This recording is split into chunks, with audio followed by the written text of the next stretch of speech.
നമസ്കാരം. മലയാളി വാർത്തയിലേക്ക് സ്വാഗതം.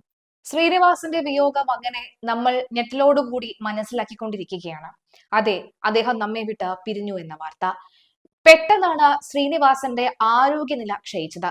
ഓർമ്മയുണ്ടാകും, 2022-23 കാലഘട്ടത്തിൽ ഒരു ചിത്രം പുറത്തു വന്നത്. അങ്ങനെ ആദ്യമായിട്ടാണ് ശ്രീനിവാസന്റെ അവസ്ഥയെക്കുറിച്ച് നമ്മൾ എല്ലാവരും അറിഞ്ഞത്. ആദ്യമായി വന്ന ആ ചിത്രം ഇതായിരുന്നു. ഈ ചിത്രം വന്നു കഴിഞ്ഞപ്പോൾ പലരും ഒന്ന് ഭയന്നു. ശ്രീനിവാസൻ എന്താണ് സംഭവിച്ചതെന്ന് അറിയില്ല. കാരണം ആരോഗ്യകാര്യങ്ങളിൽ വളരെ വ്യക്തമായി ശ്രദ്ധിച്ചിരുന്ന, വളരെ നല്ല രീതിയിൽ ശ്രദ്ധിച്ചിരുന്ന, കഴിക്കുന്ന ഭക്ഷണം പോലും ജൈവമാക്കാൻ പരമാവധി സ്വയം പാടത്തിറങ്ങി പണിയെടുത്ത ഒക്കെയുള്ള ഒരു വ്യക്തിയാണ് ശ്രീനിവാസൻ. പിന്നെ ശ്രീനിവാസന് എങ്ങനെയാണ് ഇത് സംഭവിച്ചതെന്ന ചോദ്യം എല്ലാവരും ആവർത്തിച്ചു ചോദിച്ചു. പിന്നീടാണ് മനസ്സിലായത്, വളരെ നല്ല പ്രായത്തിൽ ഉണ്ടായിരുന്ന ഒരു ദുശീലം തന്നെയാണ് അദ്ദേഹത്തിന്റെ ഈ ഒരു ഘട്ടത്തിലേക്ക് 69ാമത്തെ വയസ്സിൽ പെട്ടെന്നുള്ള ഈ ഒരു വിയോഗം അദ്ദേഹത്തിനെ തേടിയെത്താനുള്ള കാരണം വാശി തീർക്കുന്നത് പോലെയായിരുന്നു അദ്ദേഹത്തിന്റെ സിഗരറ്റ് ഉപയോഗിച്ചുകൊണ്ടിരുന്നത്. സിഗരറ്റ് വലിച്ചു കൂട്ടിയിരുന്നത് ഒരു വാശി തീർക്കുന്നത് പോലെയാണെന്ന് പലരും പറഞ്ഞിട്ടുണ്ട്. ആദർശങ്ങൾ ജീവിച്ചെങ്കിലും ഈ ഒരു ശീലമാണ് അദ്ദേഹത്തെ വല്ലാതെ അലട്ടിയിരുന്നത് എന്നാണ് പറയുന്നത്. ആ ശീലം ഉപേക്ഷിക്കാതെ തന്നെയാണ് ആരോഗ്യത്തെ ബാധിച്ചതും എന്ന് പറയുന്നു. മലയാളികളുടെ പ്രിയപ്പെട്ട നടനും തിരക്കഥാകൃത്തും സംവിധായകനും ഒക്കെയായ ശ്രീനിവാസൻ വിട പറയുമ്പോൾ അദ്ദേഹത്തിന്റെ ആരോഗ്യത്തെ തളർത്തിയ ആ പഴയ ശീലവും ചർച്ചയാവുകയാണ്. ഭക്ഷണത്തിലും ജീവിതത്തിലും കടുത്ത ആദർശങ്ങൾ പുലർത്തിയിരുന്ന ശ്രീനിവാസൻ പുകവലി എന്ന ശീലത്തിൽ നിന്ന് ഒന്നും മാറി നിന്നില്ല. പുകവലി എന്ന ശീലത്തിന് മുന്നിൽ മാത്രം നിയന്ത്രണം നഷ്ടമാകുന്ന ശ്രീനിവാസനെയാണ് കാണാൻ ഇടയായത്. ജൈവ കൃഷിയെ പ്രോത്സാഹിപ്പിക്കുകയും അതുപോലെ തന്നെ വിഷരഹിത ഭക്ഷണത്തിനായി വാദിക്കുകയും ചെയ്ത വ്യക്തി കൂടിയായിരുന്നു അദ്ദേഹം. എന്നാൽ സ്വന്തം ശരീരത്തെ ബാധിക്കുന്ന പുകവലി ഉപേക്ഷിക്കാൻ അദ്ദേഹത്തിന് സാധിച്ചതേ ഇല്ല. ഹൃദയ സംബന്ധമായ അസുഖങ്ങളും അദ്ദേഹത്തെ അലട്ടിക്കൊണ്ടേയിരുന്നു.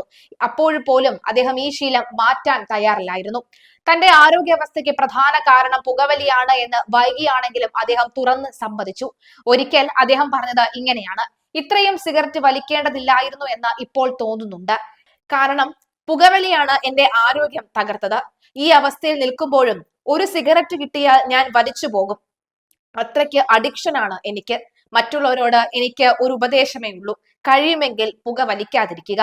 വാശി തീർക്കുന്നത് പോലെ സിഗരറ്റ് വലിച്ചു കൂട്ടുന്ന ശീലം അദ്ദേഹത്തിന്റെ ഹൃദയത്തിന്റെ പ്രവർത്തനത്തെയും ശ്വാസകോശത്തെയും ഗുരുതരമായി തന്നെ ബാധിച്ചു. ദീർഘകാലമായി ചികിത്സയിലായിരുന്ന അദ്ദേഹം ഇന്ന് രാവിലെയോടുകൂടിയാണ് വിട പറഞ്ഞത്. അദ്ദേഹത്തിന്റെ മകൻ ചെന്നൈയിലേക്കുള്ള യാത്രാ മധ്യയിലാണ് ആദ്യം വിവരം അറിഞ്ഞിരുന്നില്ല. പിന്നീട് ചെന്നൈയിൽ ഫ്ലൈറ്റ് ഇറങ്ങിയപ്പോഴാണ് അദ്ദേഹം ആ വിവരം അറിയുന്നത്. പൊടുന്നനെ തന്നെ അദ്ദേഹം അടുത്ത ഫ്ലൈറ്റ് എടുത്ത തിരിച്ച് എറണാകുളത്തേക്ക് വരികയായിരുന്നു. എന്തായാലും വേദനയോടുകൂടിയാണ് എല്ലാവരും അദ്ദേഹത്തിന്റെ ഈ ഒരു വിയോഗ വാർത്ത കേൾക്കുന്നത്. മമ്മൂട്ടി, മോഹൻലാൽ, സുരേഷ് ഗോപി, പൃഥ്വിരാജ് തുടങ്ങിയ പ്രധാന താരനിരകൾ എല്ലാവരും തന്നെ അദ്ദേഹത്തിന്റെ തൃപ്പൂണിത്തുറയുള്ള വീട്ടിലേക്ക് എത്തിയിരിക്കുകയാണ്. നാളെ ഉച്ചയോടുകൂടിയായിരിക്കും അദ്ദേഹത്തിന്റെ ഈ ഒരു സംസ്കാര ചടങ്ങുകളൊക്കെ തന്നെ ഉണ്ടാവുക. തീരാവേദനയോടെ മനസ്സിൽ ആരാധിച്ച മഹാഗുരുവിന്റെ പ്രണാമം എന്നാണ് പലരും കുറിച്ചിരിക്കുന്നത്. മനസ്സിലുള്ളത് മുഴുവൻ തുറന്നു പറയരുത്. ശ്രീനിവാസന്റെ ആ ഒരു ദോഷത്തെ കുറിച്ച് ഭാര്യ വിമല എപ്പോഴും പറയുമായിരുന്നു. വിമലയായിരുന്നു അദ്ദേഹത്തിന്റെ താങ്ങും തണലും എല്ലാം. വിമല എപ്പോഴും അദ്ദേഹത്തിനോടൊപ്പം ഉണ്ടായിരുന്നു. ഭർത്താവ് എന്ന നിലയിൽ ശ്രീനിവാസന് ഒരേ ഒരു ദോഷമേ ഉള്ളൂ എന്ന് വിമല പറയാറുണ്ട്. മനസ്സിലുള്ളത് മുഴുവൻ അപ്പടി തുറന്നു പറയുന്ന സ്വഭാവമാണ്. അങ്ങനെ എല്ലാം തുറന്നു പറയരുത്, കുറച്ചു കാര്യങ്ങൾ മനസ്സിൽ വെക്കണം എന്നാണ് എന്റെ നിലപാട്. ഈ ഒരു കാര്യത്തിൽ മാത്രമേ എനിക്ക് അദ്ദേഹത്തോട് വിയോജിപ്പുള്ളൂ, വിമല വ്യക്തമാക്കി. ഈ സ്വഭാവം കാരണം ചിലർക്കെങ്കിലും വിഷമം ഉണ്ടായിട്ടുണ്ടെന്നും അതുകൂടെ തന്നെ ശതമാനം മനസ്സിൽ വെച്ച് ബാക്കി 3/4% മാത്രം പറയുക എന്ന് താൻ അദ്ദേഹത്തോട് എപ്പോഴും പറയുമായിരുന്നു എന്നും വിമല കുറിച്ചിട്ടുണ്ട്. എപ്പോഴും താങ്ങും തണലുമായിരുന്നു വിമല. ആ ചേതനയറ്റ ശരീരത്തിന് മുന്നിൽ വിമല അങ്ങനെ ഒറ്റയ്ക്കിരിക്കുകയാണ്. അപ്പുറത്തും മൂത്തതും ഇളയതുമായിട്ടുള്ള 2 മക്കളും ഉണ്ടെങ്കിലും വിമലയെ തനിച്ചാക്കി ശ്രീനിവാസൻ മടങ്ങുകയാണ്.